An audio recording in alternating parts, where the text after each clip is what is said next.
Coming up, the new year brings a flurry of Supreme Court cases involving federal Indian law. We meet some Indigenous lawmakers, plus the Lakota Nation Invitational is more than just a basketball game. I am Aaliyah Chavez. Join us for those interviews, plus headlines from the ICT Newscast. Arizona State University welcomes 3,500 Indigenous students from Arizona and across the nation. It serves one of the largest populations of Indigenous students among U.S. colleges and universities. We created a sense of place for tribal nations to create futures of their own making through community outreach and research, taught by world-class Indigenous faculty where they see a reflection of themselves and their experiences. Find community at ASU.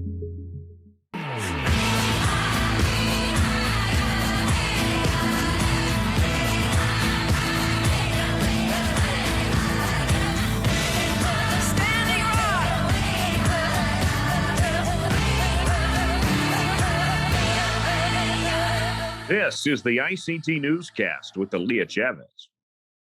Thank you for joining us. An important leader in the history of Indigenous civil rights has died. For more than 5 decades, Ojibwe citizen Clyde Belcourt was both an advocate and an organizer. In 1968, Belcourt co-founded the American Indian Movement with other Native men he was serving prison time with. From the Wounded Knee occupation to fighting racist sports mascots, he played roles in some of the most memorable protests of the past 50 years. The AIM leader was not without controversy. In 1986, he pled guilty to drug-related felonies and served less than 2 years. His complicated legacy includes helping to create several organizations that became transformative for Native people in Minnesota.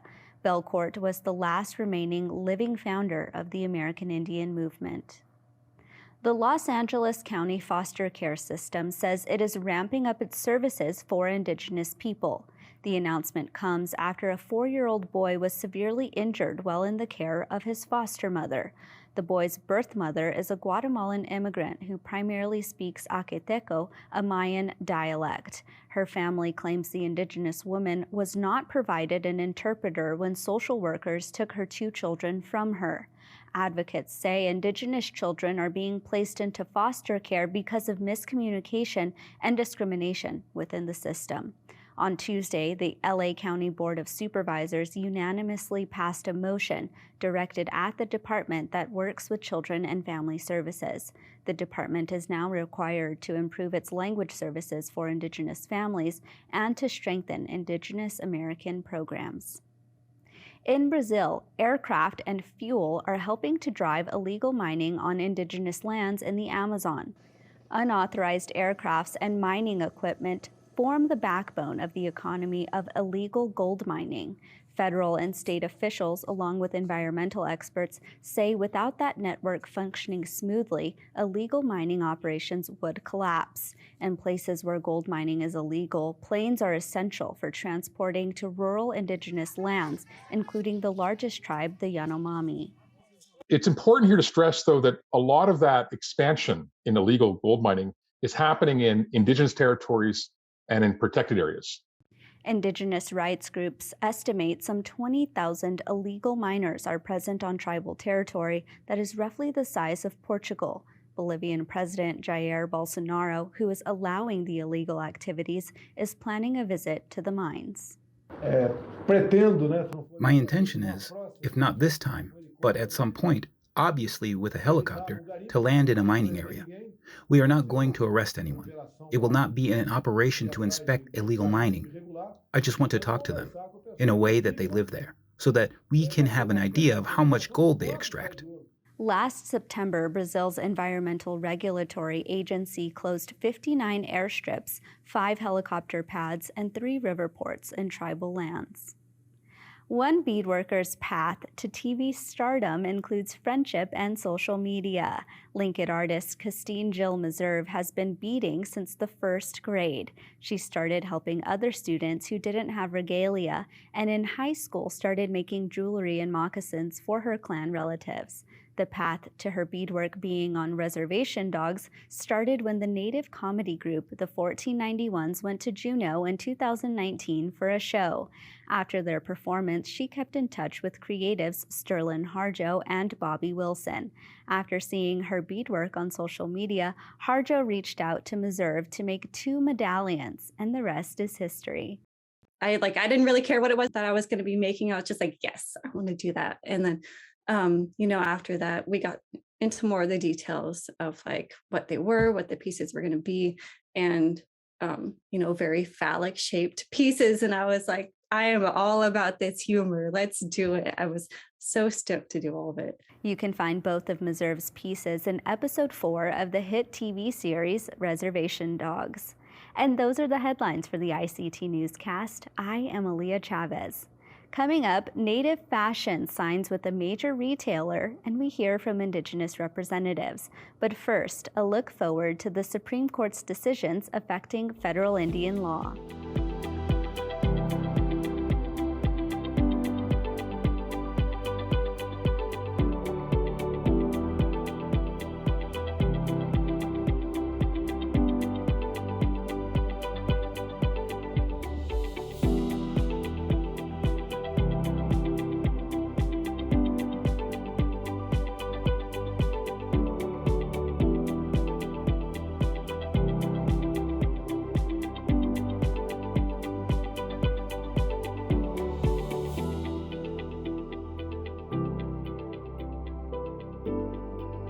This year, the U.S. Supreme Court will release decisions on a flurry of cases that involve federal Indian law. Joining us today is Stacy Leeds, who is a law professor at Arizona State University. She tells us about some of the cases that the court will decide. So the first one is Dinesby versus United States, coming out of the 10th Circuit. And it asked the question whether a defendant who was tried first in a Courts of Indian Offenses, or CFR court, on Mountain Ute Reservation, and then subsequently tried in federal court on some federal charges, whether that is considered double jeopardy in violation of the Constitution or not. And what's at issue there is just the definition of these Courts of Indian Offenses and whether they're tribal in nature or whether they're wholly functions of the federal government. So that'll be an interesting one to watch. The other case that has been granted is the Isleta del Sur Pueblo case out of Texas, a long-standing conflict of laws between the Pueblo and Texas as to who can control gaming regulations. The Isleta del Sur, unlike most tribes, has some provisions in their Restoration Act that speaks to gaming regulations.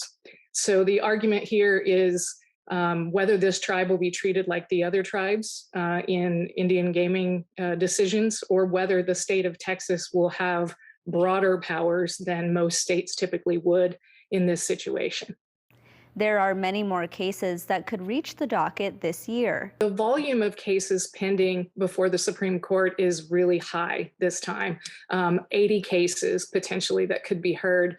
But there's 2 cases in particular that are trending that number higher than it actually is. There are 4 cases that deal with the Brackeen decisions out of the 5th Circuit. And that tees up the question of whether the Indian Child Welfare Act is unconstitutional. And then there are a flurry of cases out of Oklahoma dealing with the McGirt decision, which was decided about 18 months ago. In the McGirt cluster of cases, 35 different petitions are filed by Oklahoma asking that the court just overrule the McGirt decision. 7 cases are related to McGirt in that they ask the question, does McGirt also apply to non-Indians who commit crimes inside of Indian country? And then there are 8 other cases that deal with whether McGirt should be applied retroactively to defendants who were previously convicted.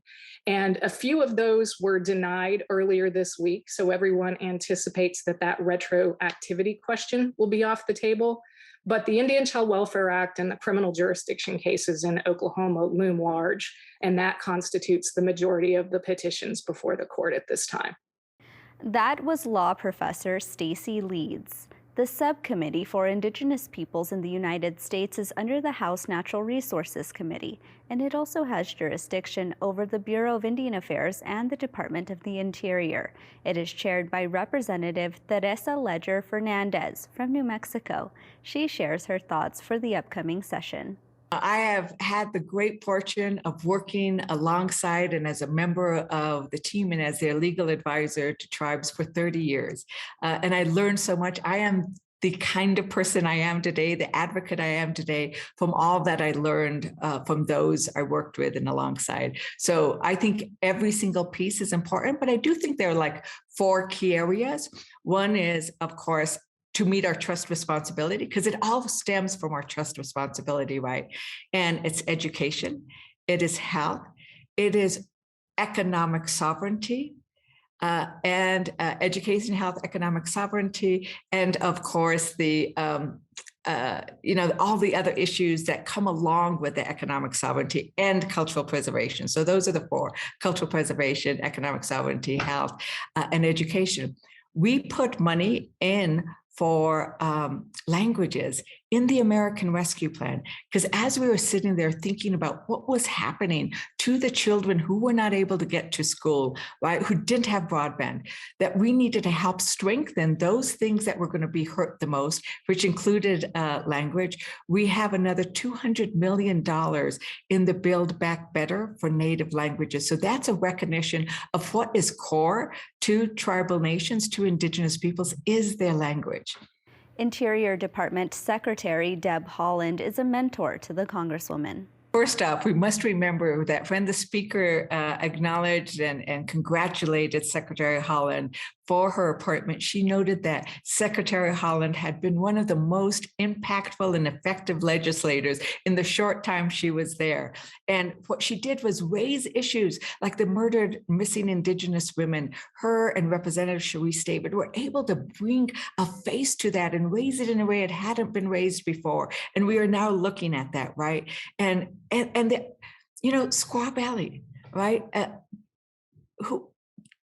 Something that some might think as small. She said, no, we cannot have these places that are on federal lands be named in a way that is derogatory. So from big things like Chaco Canyon to, or renaming Squaw Valley to Palisades. So we are not using a derogatory term, to actually looking at what do we need to do to protect the planet. She brings with her that understanding and that recognition that we must always work in harmony with everything around us, right? We must see that the plants and the landscape and us upon it and the animals, we all have to be understanding that we live together in this place and we honor it. That was New Mexico Representative Teresa Ledger Fernandez. Let's hear from an Indigenous North Carolina state representative. Lumbee citizen Charles Graham is running for Congress with a reminder of how his tribe stood up to racism. Caitlin Onawa Boycell has his story and more behind his viral campaign video. Down a windy paved road lies rubbish in the grass and birds singing the day away. This might look like an average piece of pavement, but this road to town and its trees have history. In 1958 in North Carolina, the Battle of Hayes Pond brought together Lumbee people and people of color to stand up against the Ku Klux Klan. That night, they rode in with their cars, their crosses, and a single light bulb hooked to a car battery. 50 Klansmen. Not a bad turnout on a cold night. Problem is, they were surrounded by 400 Lumbees. Graham's campaign video highlighted this battle, and the story went viral on social media, having almost 6 million views, according to his campaign managers. Graham says this event has had a huge impact on the Lumbee community. But I can tell you, I think it saved lives. Going into the future after 1958, it saved property destruction. It's protected our culture. So it's more than just one night. It's an event that transcended generations after that. Now Graham wants to stand up for what's right and make a change in Congress, just like the Lumbee did that night. And I'll be honest with you, that's one of the reasons I've decided to run for Congress, is to bring my voice to a bigger stage, Washington, D.C., nation's capital, and use my voice as a uniter and not a divider. Graham says running for office is his duty as a Native American. He also tells me that he's considered one of the only Indigenous elected officials east of the Mississippi. And I understand we have 5 members of Congress who are from Indigenous communities, tribal members, and I would be glad to join them and being a voice for our tribes across this country. Graham also tells me his platform issues involve affordable health care, tribal issues, and education. Out here can bother in you. North Carolina, Caitlin Onawa, Boyce-Cell, ICT Newscast. It has been 1 year since Christina Haswood was sworn into office to represent District 10 in the Kansas State Legislature. At age 26 at the time, she was the youngest in her role. I'm in the southeast of Lawrence, Kansas, and actually Lakota Nation University is in my district. My district, House District, there's 125 Kansas House districts, and mine is one of the highest percentage in urban Native American population due to Haskell being there. And also I'm part of that statistic as well. And it's a unique environment where not only does that population reflect in my statistics, but also in the city of Lawrence, where they're starting to now focus on Native American economics and business and trying to empower entrepreneurialism. And it's really great to just have that representation come forth. Haswood is one of 3 Indigenous Kansas state legislators. It's been amazing to be a part of the change, and it's amazing to see how the other Indigenous lawmakers across the country that before my time, have laid this groundwork for me to be here today. They broke a lot of glass ceilings across the country for my name and for my background to be, on the ticket. To have 3 of us in the state legislature, I think a lot of Indigenous policy has moved forward. So one of them is HB 2001, I believe, which is changing Columbus Day into Indigenous Peoples Day. Historically, that bill has been introduced into the Kansas State Legislature from multiple years, but somehow with us in the legislature last year, all 3 of us, it got a hearing. So a lot of this Indigenous policy is continuing moving closer and closer. That was Kansas State Representative Christina Haswood. When we come back, the world of Indigenous fashion.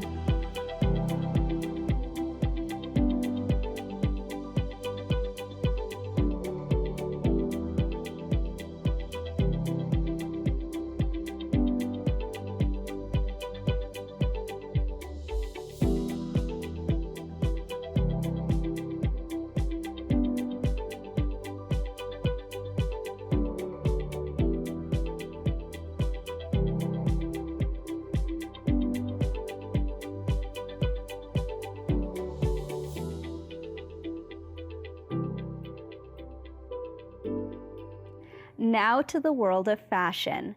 Joey Montoya's company has just delivered merchandise to a major retail chain, REI. Urban Innovator started while I was in college, freshman at San Jose State University. And I felt that we weren't being seen in schools, in textbooks, and overall in news media. And I wanted to really amplify some of the Indigenous issues that were happening at the time. And I started Urban Native Era just to do that. So I started with posting on social media, and then it slowly developed into a clothing brand. One of his most popular phrases is, "You are on Native land." First and foremost, it's not an unknown phrase in the Indigenous community, Native community, but the idea came when I was actually in the Pacific Northwest, and I was riding with my friend Matika Wilbur in her car, and we were in this small town up near Swinomish, and she started yelling out, "You're on Indian land," and really loud. And I remember I was holding her like little dog in my hand, and it really stuck with me. I went back to San Francisco, and I remembered that. And as I navigated through being in San Francisco after college, I started to realize people just don't know that. They don't either know that Indigenous people exist, or they don't know we're still here. And I wanted to figure out a way how to do that, and how to share that with a simple phrase, but through clothing and through design. So we created that in 2018, and originally it was paired with highlighting the Bay Area and the Indigenous people from there, the Ohlone people. But then slowly it just expanded, and people really took on to it. And recently we were able to get our products into like reservation dogs and all that. So it's pretty neat how far that phrase has come, and how many people like understand it and get it and want to share that message. That was Joey Montoya from Urban Native Era. Last month, Interior Secretary Deb Haaland met with 16 tribes from the Great Plains Tribal Chairmen's Association. A. Gay Kingman is its executive director. The return of the Black Hills to the Great Sioux Nation was on the agenda. Our sacred Black Hills, was taken unjustly from the tribes when gold was discovered, and greed took over, and they took our land, although it was in our treaty. It's still our land. The funding was awarded to the Sioux tribes, but they have refused it. We want the land.